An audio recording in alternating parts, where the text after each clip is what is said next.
Hello guys, welcome to Prakash Med YouTube channel. అయితే మనం ఈరోజు డిస్కస్ చేసే టాపిక్ హెచ్ఎంపి షంట్ పాత్వే.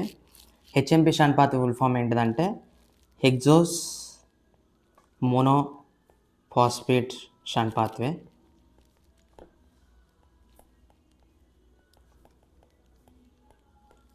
దీన్నే పెంటోస్ ఫాస్ఫేట్ షంట్ పాత్వే అంటాం.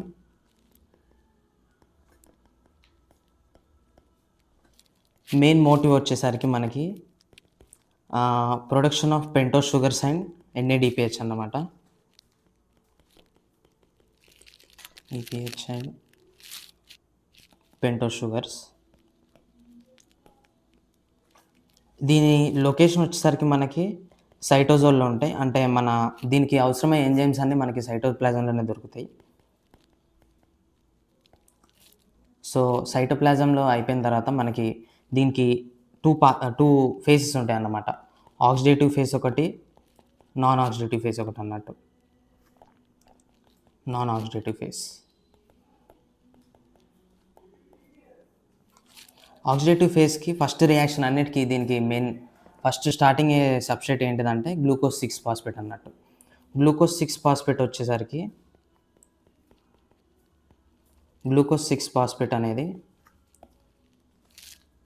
6-ఫాస్ఫోగ్లూకనోలాక్టోన్ లాగా మారుతుంది.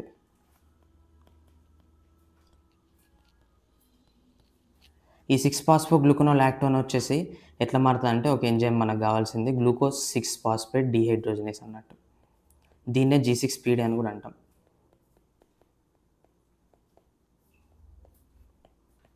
డీహైడ్రోజనేస్. సో జనరల్గా హెచ్ఎంపి షంట్ పాత్వే అనేది కంప్లీట్ కావడానికి 6 మోల్స్ ఆఫ్ గ్లూకోజ్ 6 ఫాస్ఫేట్ కావాలి. ఒక సైకిల్ మొత్తం కంప్లీట్ కావాలంటే. కాబట్టి మనం ఇక్కడ 6 మోల్స్ తీసుకుందాము. 6 మోల్స్ తీసుకున్నప్పుడు ఈ రియాక్షన్లో గ్లూకోజ్ 6 ఫాస్ఫేట్ డీహైడ్రోజనేస్ వచ్చినప్పుడు 6 మోల్స్ ఆఫ్ NAD+ అనేది NADPH లాగా మారుతుంది. సో ఈ గ్లూకోజ్ 6-ఫాస్ఫోగ్లూకనోలాక్టోన్ ప్రొడ్యూస్ అయినాక ఈ 6-ఫాస్ఫోగ్లూకనోలాక్టోన్ వచ్చేసరికి హైడ్రోలైస్ ఎంజైమ్ ద్వారా 6-ఫాస్ఫోగ్లూకనోయేట్ లాగా మారుతుంది.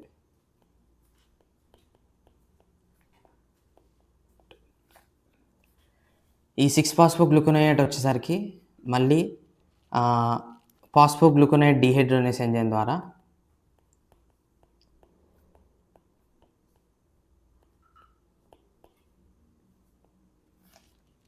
రైబులోస్ 5 ఫాస్ఫేట్ లాగా మారుతుంది.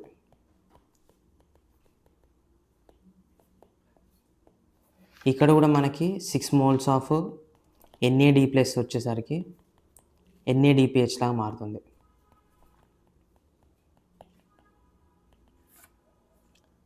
ఈ రైబులోస్ 5 ఫాస్ఫేట్ వరకు మనకి ఆక్సిడేటివ్ ఫేస్ అయిపోయింది. ఇది మొత్తం ఆక్సిడేటివ్ ఫేస్ అంటాం.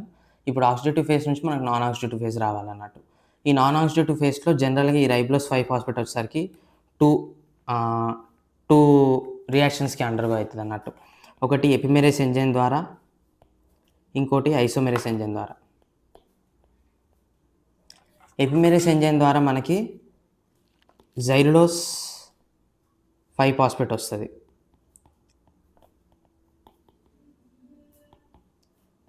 అండ్ ఇంకోటి ఇక్కడ ఐసోమెరేస్ ఎంజైమ్ ద్వారా మనకి రైబోస్ 5 ఫాస్ఫేట్ వస్తుంది అన్నట్టు.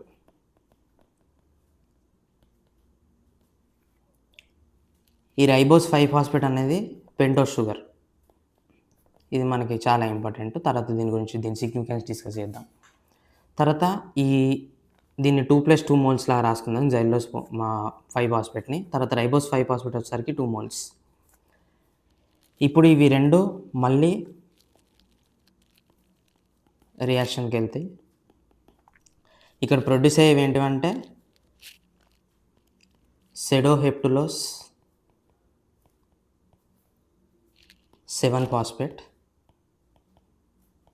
ఇంకోటి గ్లిసరాల్డైడ్ 3 ఫాస్ఫేట్.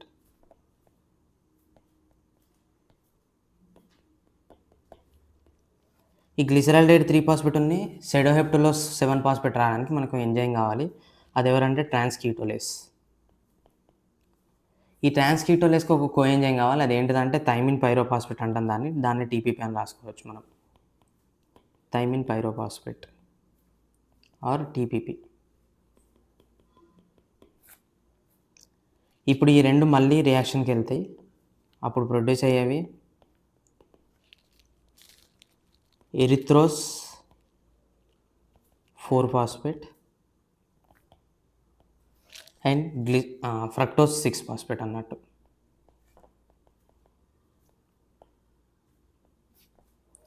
ఇక్కడ 6 మోల్స్, 2 మోల్స్, ఇక్కడ 2 మోల్స్. తర్వాత మనకి ఇక్కడ 2+2 మోల్స్ జైలోస్ 5-ఫాస్ఫేట్ అండ్ 2 మోల్స్ ఆఫ్ ఎరిథ్రోస్ రాసుకున్నాం కదా, ఆ రెండు రియాక్షన్కి వెళ్తాయి అన్నట్టు మళ్ళీ. అప్పుడు వచ్చేవి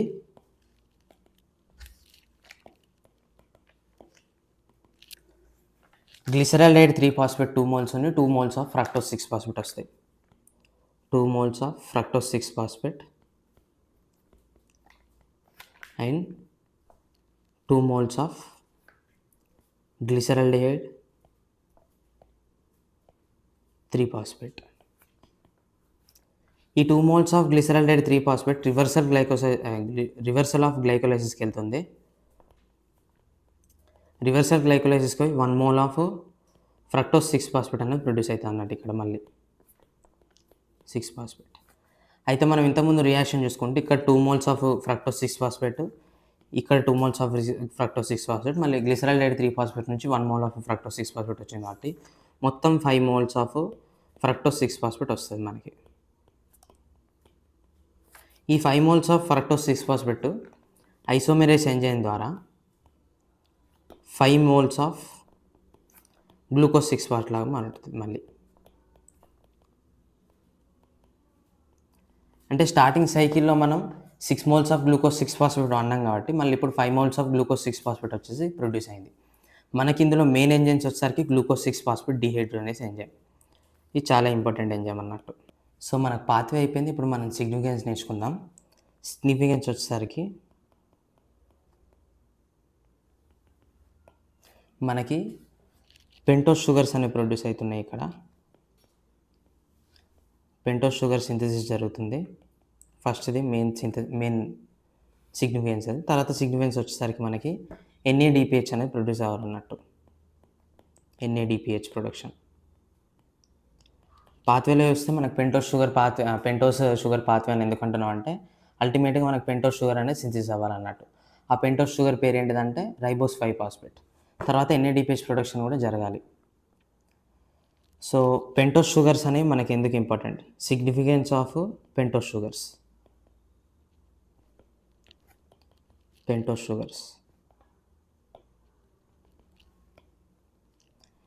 సో ఈ పెంటోస్ షుగర్ వచ్చేసరికి న్యూక్లిక్ యాసిడ్ సింథసిస్లో ఉపయోగపడుతుంది అన్నట్టు.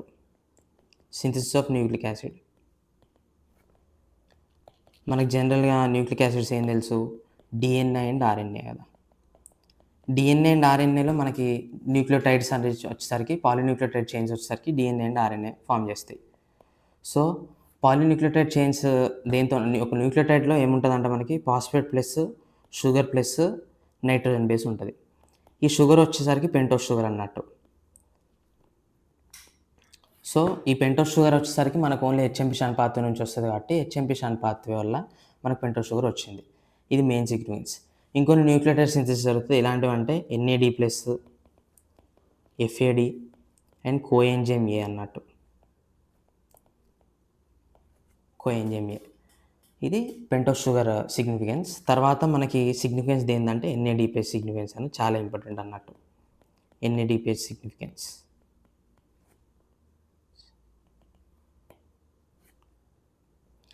NADPH సిగ్నిఫికెన్స్ వచ్చేసరికి మనకి జనరల్గా బయోసింథసిస్ ఆఫ్ ఫ్యాటీ యాసిడ్స్ దగ్గర చాలా ఇంపార్టెంట్ ఉంటుంది. ఫ్యాటీ యాసిడ్స్ తర్వాత స్టీరాయిడ్స్.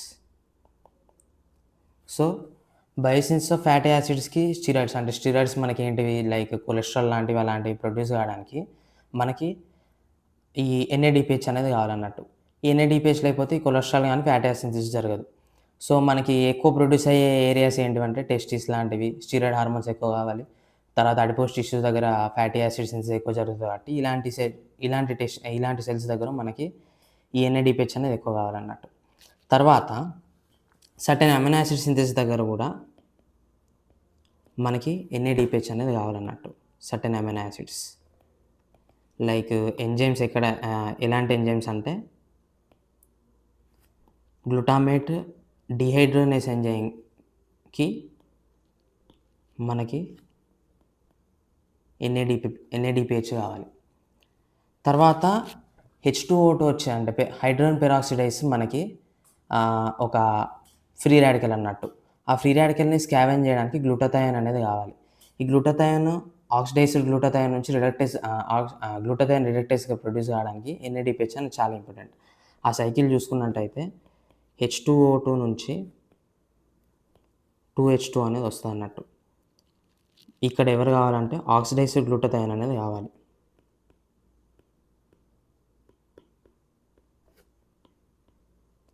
రెడ్యూస్డ్ గ్లూటాథయోన్ నుంచి ఆక్సిడైజ్డ్ గ్లూటాథయోన్ అనేది ప్రొడ్యూస్ అవుతున్నప్పుడు H2O2 అనేది H2O లాగా కన్వర్ట్ అవుతుంది అన్నట్టు. ఇక్కడ ఎంజైమ్ వచ్చేసరికి గ్లూటాథయోన్ పెరాక్సిడేస్. ఈ గ్లూటాథయోన్ పెరాక్సిడేస్లో సెలీనియం వచ్చేసరికి కోఎంజైమ్ లాగా ఉంటుంది. అయితే ఈ ఆక్సిడైజ్డ్ గ్లూటాథయోన్ అనేది మళ్ళీ రెడ్యూస్డ్ గ్లూటాథయోన్ లాగా మారడానికి గ్లూటాథయోన్ రిడక్టేస్ ఎంజైమ్ కావాలి. రిడక్టేస్. ఈ గ్లూటాథయోన్ రిడక్టేస్ ఎంజైమ్ పనిచేయాలంటే మనకి NADP ప్లస్ వచ్చేసరికి NADPH అనేది ఇక్కడ NADPH అనేది కావాలన్నట్టు. NADPH వచ్చేసరికి NADP ప్లస్ లాగా మారుతుంది. సో ఇప్పుడు ఫ్రీ రాడికల్ స్కావెంజింగ్ కూడా మనకి NADPH అనేది చాలా ఇంపార్టెంట్ అన్నట్టు. అది లేనిది లేకపోతే ఫ్రీ రాడికల్ స్కావెంజింగ్ కాదు. ఇది ఎక్కువ RBCలో ఉంటుంది అన్నట్టు. కాబట్టి RBC cell membrane integrity maintain కావడానికి కూడా NADPH కావాలి. సెల్ మెంబ్రేన్ ఇంటిగ్రిటీ మెయింటైన్ కావడానికి. తర్వాత ఫెర్రస్ స్టేట్లో ఉన్న మనకి హిమోగ్లోబిన్లో ఐరన్ వచ్చేసరికి ఫెర్రస్ స్టేట్లో ఉంటుంది అన్నట్టు. అది మెయింటైన్ కావడానికి కూడా NADPH is important. So Fe3+ మనకి ఐరన్ స్టేట్ వచ్చేసరికి Fe3+ ఉంటే దాన్ని మెథిమోగ్లోబిన్ అంటాం. మెథిమోగ్లోబిన్ని ప్రొడ్యూస్ కాకుండా మనకి NADPH అనేది చాలా ఇంపార్టెంట్. సో మనకి సైటోక్రోమ్ P450 అనేది కూడా డీటాక్సిఫికేషన్ రియాక్షన్లో ఉంటుంది. సిఫికేషన్ రియాక్షన్స్లో ఈ డీటాక్సిఫికేషన్ రియాక్షన్స్లో సైటోక్రోమ్ P450 అనేది చాలా ఇంపార్టెంట్. ఈ సైటోక్రోమ్ P450 పనిచేయాలంటే కూడా మనకి NADPH అనేది చాలా ఇంపార్టెంట్. తర్వాత లాస్ట్ ఫంక్షన్ వచ్చేసరికి transparency of lens. So NADPH వచ్చేసరికి హై కాన్సన్ట్రేషన్లో ఉంటే మనకి ఐ లెన్స్ వచ్చేసరికి ట్రాన్స్పరెన్సీలో ఉంటాయి అన్నట్టు. తర్వాత మనకి HMP షాంట్ పాత్రలో లాస్ట్లో మనం రాయాల్సింది clinical కొరిలేషన్స్.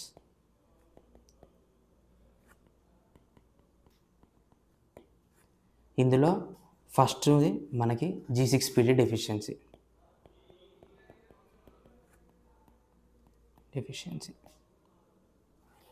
So G6PD deficiency glucose 6-ఫాస్ఫేట్ డెఫిషియన్సీ అనేది ఉన్నప్పుడు గ్లూకోజ్ ఈ ఎంజైమ్ రియాక్షన్ ఏంటిదంటే గ్లూకోజ్ 6-ఫాస్ఫేట్ టు 6-ఫాస్ఫోగ్లూకోనోలాక్టోన్. సో ఇది జరగదు. NADPH అనేది అల్టిమేట్గా ప్రొడ్యూస్ కాదు. తర్వాత పెంటోస్ షుగర్స్ అనేవి ప్రొడ్యూస్ కావాలన్నట్టు. సో NADPH వచ్చేసరికి RBCలో NADPH ప్రొడ్యూస్ కావాలంటే ఖచ్చితంగా HMP షాంట్ పాత్ర జరగాలి. HMP షాంట్ పాత్ర జరగాలంటే మనకి ఫస్ట్ ఎంజైమ్ గ్లూకోజ్ 6-ఫాస్ఫేట్ డిహైడ్రోజనేస్ ఉండాలి. సో అది లేకపోతే NADPH అనేది ప్రొడ్యూస్ కాదు. తర్వాత మనకి RBC సెల్ మెంబ్రేన్ ఇంటిగ్రిటీ అనేది ప్రొడ్యూస్ కాదన్నట్టు. ఆ RBC సెల్ మెంబ్రేన్ ఇంటిగ్రిటీ అనేది మెయింటైన్ కాదు. సో దానివల్ల హీమోలైసిస్ అనేది జరుగుతుంది. హీమోలైసిస్ జరిగి హీమోలైటిక్ అనీమియా వస్తుంది అన్నట్టు. హీమోలైటిక్ అనీమియా ఉన్నప్పుడు జనరల్గా మనకి హీమోలైటిక్ జాండీస్ కూడా వస్తుంది అన్నట్టు. సో జనరల్గా మనకి ఇందులో సిమ్టమ్స్ ఏమి ఉండవు. కాకపోతే గ్లూకోజ్ 6-ఫాస్ఫేట్ డెఫిషియన్సీ ఉన్నప్పుడు గ్లూకోజ్ 6-ఫాస్ఫేట్ డిహైడ్రోజనేస్ డెఫిషియన్సీ ఉన్నప్పుడు కొందరు పేషెంట్స్కి మనకి హీమోలైటిక్ అనీమియా అనేది చూస్తాం అన్నట్టు. So this is about HMP shunt pathway. Read well. All the best for your examinations. Thank you.